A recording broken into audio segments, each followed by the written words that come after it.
All right, welcome back. It has been a minute since I have done a first watch review, and I am excited to say that I have got two coming your way this week. This is the first of those, and it's a good one. Um, this particular movie. Um,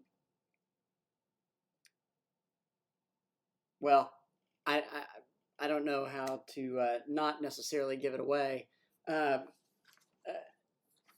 the original is one of my favorite movies that exists. Um, uh, Absolutely just brilliantly done. The original starring Helen Hunt, Bill Paxton, Philip Seymour Hoffman, just a wonderful, wonderful, wonderful, wonderful crew. Put out there by Amblin, which is Steven Spielberg, Kathleen Kennedy, tremendous production company there. And the original was actually written, or at least the screenplay was put together by Michael Crichton, which if you think you recognize that name, it's probably because you do.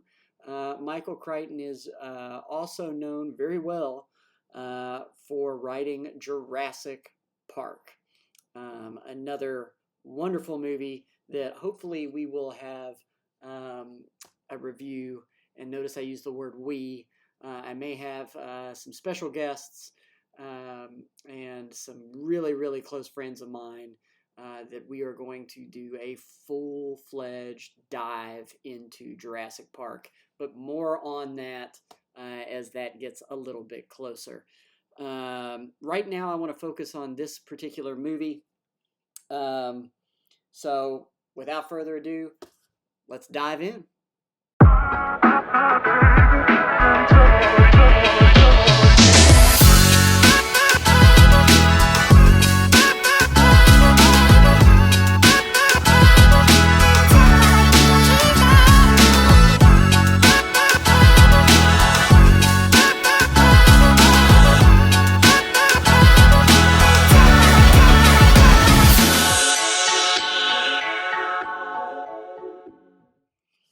All right. So, before we go too far, I want to return back to Inside Out 2, just briefly.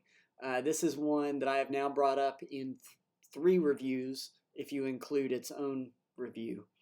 And the reason I do that is because it's important.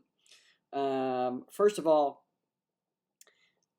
Inside Out 2, some critical updates on this, is now the highest grossing Pixar movie ever. Ever. It has beaten out The Incredibles 2 that originally held that spot.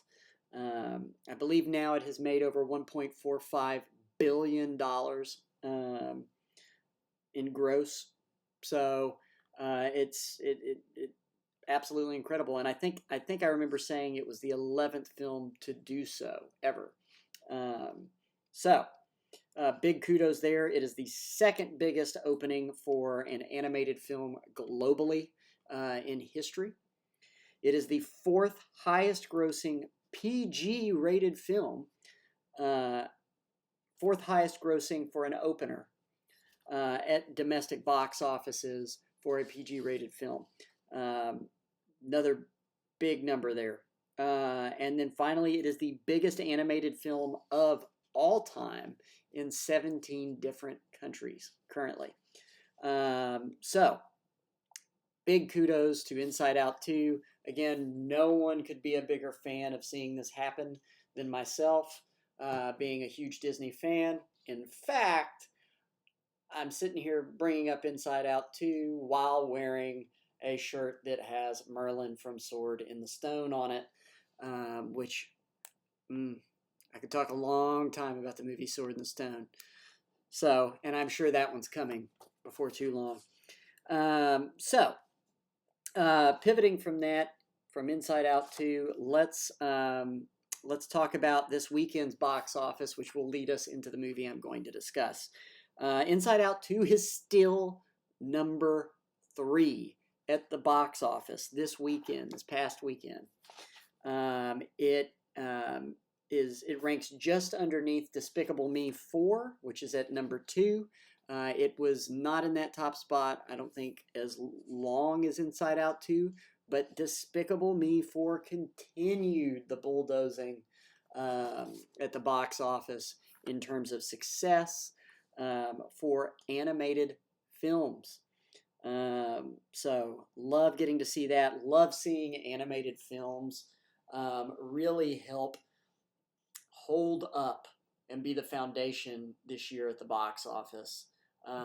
It's no secret since COVID the theaters have been struggling to get their footing back. Data does show, though, that slowly but surely it's going up. So I love getting to see that. This is also why I encourage all of you, if you're going to go see a movie, go see it at the theater. I mean, there's just nothing quite like experiencing it on a big silver screen with the sound, especially if it's Dolby Surround in an IMAX setting, which is how I saw the movie I'm going to be talking about. And it is absolutely the way I would recommend seeing the movie I'm going to be talking about.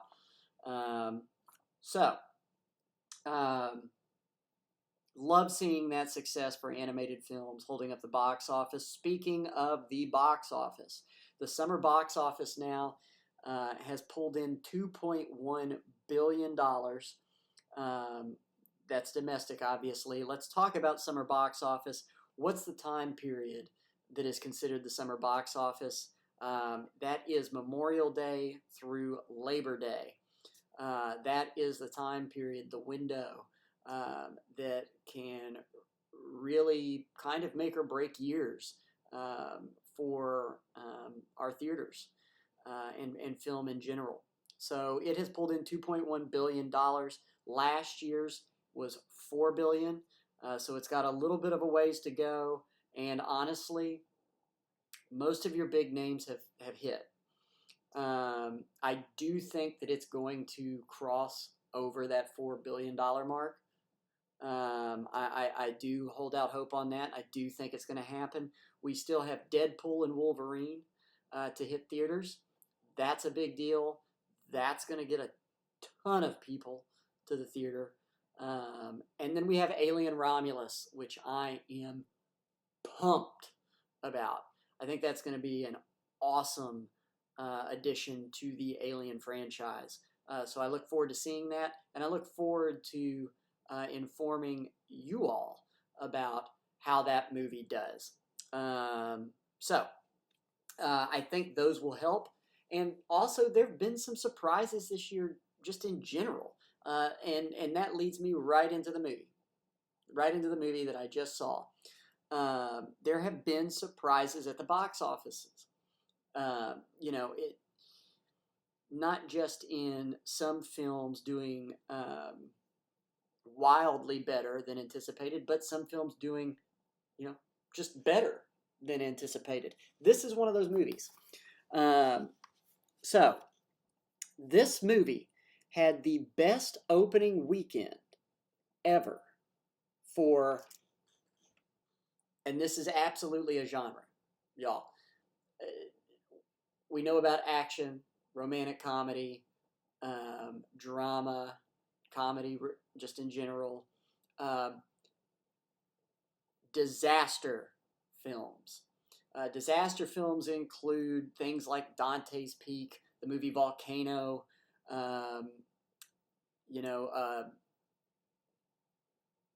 what else do we have out there? I'm sitting here blanking. Into the Storm, 2012. So all those movies. The number one that had the best opening weekend ever, the former number one, was 2004's Day After Tomorrow. That was the one that was the record holder. It has now been beaten, and it has been beaten by none other than Twisters. Twisters, in its opening weekend, it was projected to make $50 million. It made $81 million. It has been wildly successful. And for a weather nerd like myself, I couldn't be happier. For a for a Twister lover, the first film, I couldn't be happier. And just a film buff in general, I couldn't be happier. Twisters is directed by Lee Isaac Chung. It is written by Mark Smith, Joseph Kosinski, and as previously mentioned, Michael Crichton. It stars Daisy Edgar Jones, Glenn Powell, and Anthony Ramos. Those are the top three billed actors in this film. Daisy Edgar Jones plays Kate Cooper. Glenn Powell plays Tyler Owens, and Anthony Ramos plays Javi. Now, how do these characters relate to one another? Kate Cooper is kind of the scientist role, if you will, meteorologist, like the actual meteorologist role, knows everything in terms of the ins and outs of the science behind the storms, but also has kind of a sixth sense for weather. Very similar, very similar to Bill Paxton in the original Twister. I will, it's no secret, and I think that the creators have made this known in a lot of articles, that this is a standalone sequel. Now, what that means is this is not a sequel to the original movie. This is its own film. So, going back, Kate Cooper is kind of a Bill Paxton-esque role, but also a little bit of Joe and Helen Hunt. It's kind of a blend, really, of those characters, having that sixth sense, but also understanding the science behind it all. Tyler Owens is, if you're a big severe weather nerd like me, you automatically know the name Reed Timmer. He's that kind of mentality, the go-getter. Now Reed is absolutely a meteorologist, and so is Tyler Owens in this movie. But Tyler Owens' crew isn't necessarily. So kind of a ragtag crew on his end. So in the original movie, if you remember, you had Bill Paxton, Helen Hunt, Philip Seymour Hoffman, Alan, I can't believe I'm blanking on his name. In fact, I'm going to look that up. Alan Ruck. It was Alan Ruck, who played Rabbit in the original film. They were kind of the ragtag crew, and then you had Jonas, who kind of led up the science, the deep scientific crew, and they didn't like one another. Jonas, who was played by the magnificent Carrie Ells. So in this one, very similar. Got a little bit of a similar feel here. And don't worry, because I'm not going to come in here and ruin this whole movie for you. But I do want to set a stage a little bit.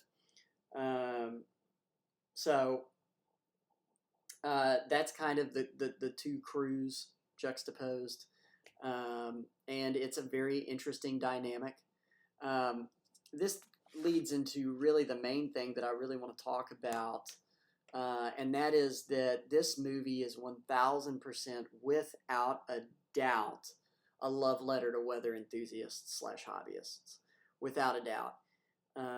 I've never seen a weather movie that covered the science this well. It talked about CAPE, which is atmospheric instability. It talked about cap inversions, which is, think about essentially as evaporation is occurring, as heat rises into colder atmosphere, those water droplets from humidity um, begin to form the clouds, and those clouds continue to grow. But the problem is that has to happen when you've got um, the warm air rising through colder air, and it can then form those clouds and condense into them. What can occur is that you actually have a warm layer right here, a cold layer right here, and this warm layer is warmer than the air that's trying to rise. When that happens, that's what's called a cap. It is capping the atmosphere. So let's say this is the warm layer now. What's happening is that warm air is trying to rise into that cold air, and it's not getting anywhere. Now, meanwhile, in some instances, what you can have happen is that cape, that instability, could be growing above it. And as that continues to grow, it could lead to what is known as a loaded gun sounding. And all that means is that all the ingredients have become ripe. And eventually what happens with that little cap, if things happen like the sun coming out, it warms the air down here on the ground up to be warmer than this cap, and it breaks through and busts through into that cooler environment. And if instability's been forming all day long, you can have supercells form within minutes, maybe even sooner. And it can lead to absolutely explosive severe weather. So, friendly neighborhood science weather nerd. That is my best way of explaining that, and hopefully I didn't butcher it too bad. But they talk about that. They talk about that in this movie. They talk about dew point, which is just it helps with the measurement of humidity in the atmosphere. So as dew point gets higher, the more humidity. We deal with that a lot around here where I'm from, and at times it makes it feel as though when you walk out into the hot environment that you're going to need gills in order to breathe. So dew point, wind shear, all these things I'm naming, cape, dew point, wind shear, these are the ingredients, these are the recipes that are needed to form tornadic weather. It is what it feeds off of.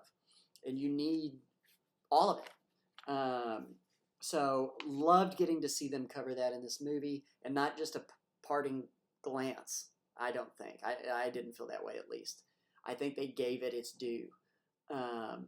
They also, and I want to make this clear, they showed cars that have the ability to anchor into the ground. You need to know going into this, that's a real thing. Reed Timmer, perfect example of this. He's got videos. They're on YouTube. He's had an entire show that I believe it was called Storm Chasers that followed him along with other storm chasers. They developed what he ended up calling the Dominator. And what it does is it is an armored, it's pretty much a tank that they can drive into the path of a tornado, anchor themselves down, and literally intercept the tornado and let it overtake them. And they get all kinds of readings from this, and it's fascinating. So you need to know that this exists. And the reason you need to know that this exists is because I worry that if you don't, you're going to think that could never happen. It could. It very well could. And I don't want you thinking that could never happen and it ruining your experience of this movie. Although I think going into this is a summer blockbuster, so you should always treat any summer blockbuster as just that. It is meant to be action-packed, thrilling, all the things. So obviously there is going to be dramatization to that. But they cover cars being able to anchor. So that's important. on top of that, I feel like um, they have a very fascinating premise to this movie, and you can spot it immediately if you've seen the trailer. But the whole premise of this, the original Twister was about increasing warning time, giving people the ability to get to their safe space quicker. And that is something that scientists have legitimately been attempting to increase for years now, and have gotten it so much better, probably miles past where we were when the first Twister came out. But there's still so much work that needs to be done. This movie's premise is partially about collecting data to increase warning time, and does cover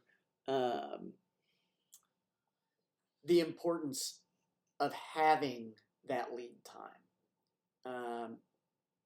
But the premise to this film is what would happen if you could come up with a way to disrupt a tornado, essentially tame the tornado. And by that I mean totally annihilate it, kill it off, strangle it. So I won't tell you any more than that, because you just have to see it. But that premise is made known in the trailer, so I'm not scared to reveal that to you now in any way. So I think that's a very interesting premise. And I think that one of the things that I love about movies existing is that Hollywood can come up with the dreams and science can chase them. And I think that this is a very, very, very interesting idea that absolutely does not surprise me, coming out of something that was essentially produced by Spielberg and Kathleen Kennedy, but and from the mind of Michael Crichton, who's no longer with us. I think that it's a stellar idea, and I'm a big fan of it. So fascinating theory, fascinating premise, and that leads kind of into just the general feel of the movie. It's absolutely action packed. It does not stop once it starts. I mean, there might be a brief moment or two, but it does not stop. And I think that's partially due to,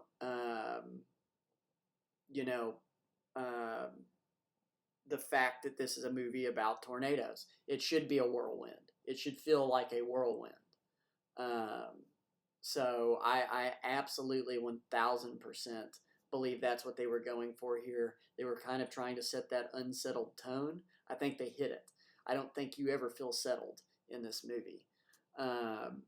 And that's important. That's very, very important. And that leads me to, if there is a criticism in any way, maybe they do this too much. Maybe they have focused in on the action at the detriment or the sacrifice of being able to expand on the dialogue and the story more, behind these characters, where they come from and what they're doing. So I could see where the movie would have benefited a little bit more from a little more dialogue. But that being said, if the unsettled tone is what you were going for, you stuck the landing, because you absolutely did it. Every part of this movie feels like an absolute whirlwind, and you don't feel safe. So I think they absolutely nailed that. Um, the other thing that it does and that it speaks to, um, and a close friend of mine named Kyle um, mentioned this when we were walking out of the theater, and I think he's spot on, and that is that um, this movie really shines a light on the impacts of disaster, more so than a lot do. And I think definitely more so than the first Twister. Now, the first Twister did absolutely show destruction, but this movie does it in a way that really highlights it, and how it impacts people's lives.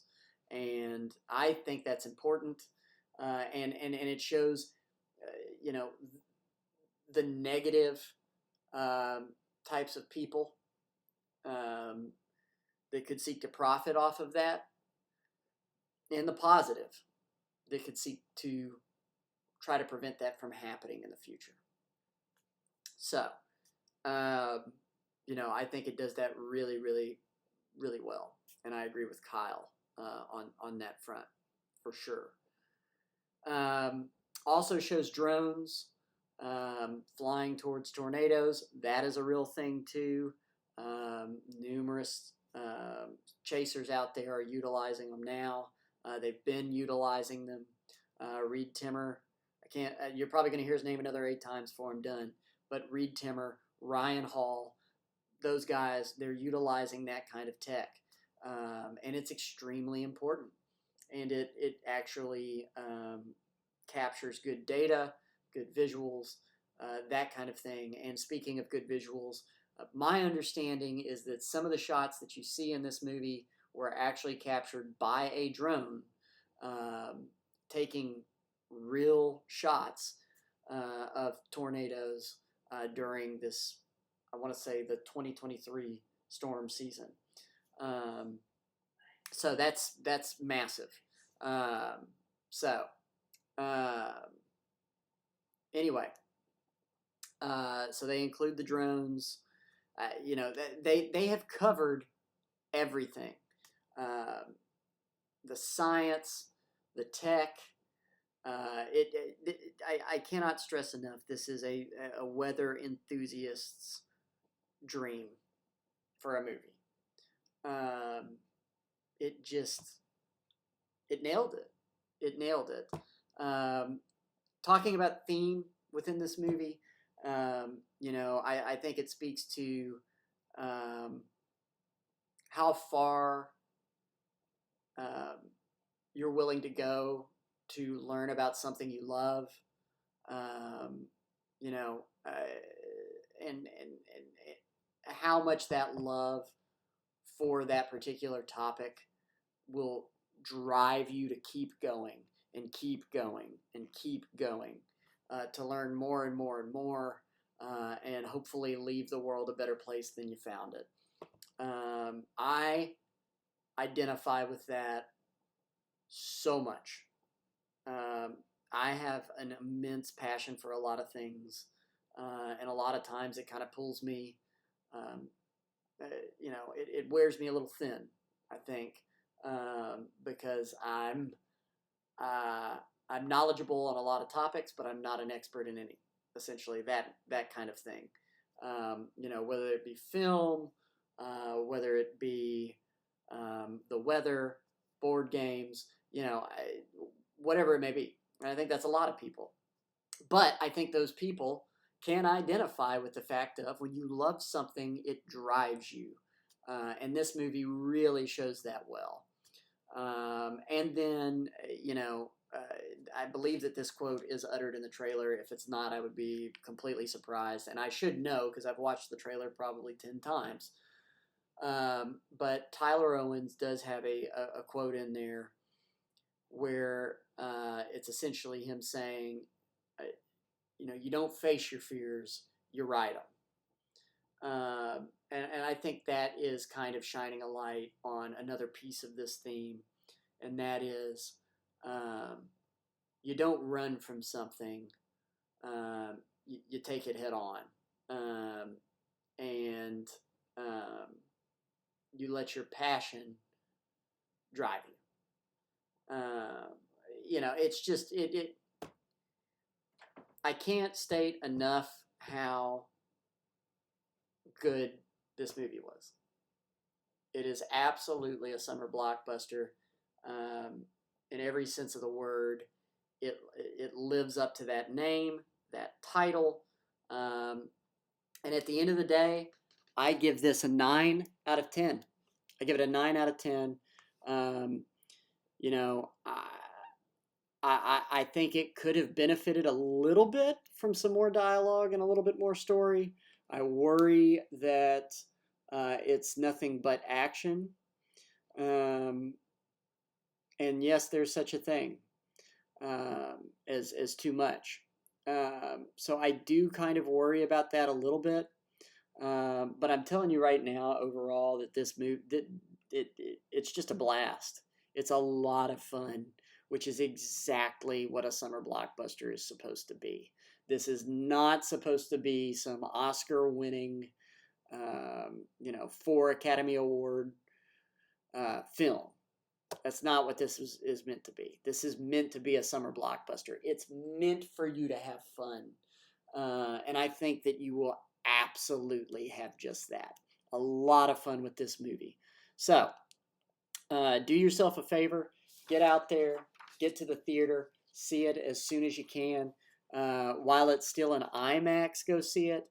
Especially in Dolby surround sound. I think that's extremely important. So I give it a 9 out of 10. IMDb gave it a 7.1. Rotten Tomatoes gives it a 78%, but I believe also certified fresh, which is important. The audience score on Rotten Tomatoes, however, is a 92%, more in line with what I give it. And I do think that the people are correct on this one. So get out there, see it, have a lot of fun, and I will see you before too long for First Watch number 2 for this week. So, see you soon.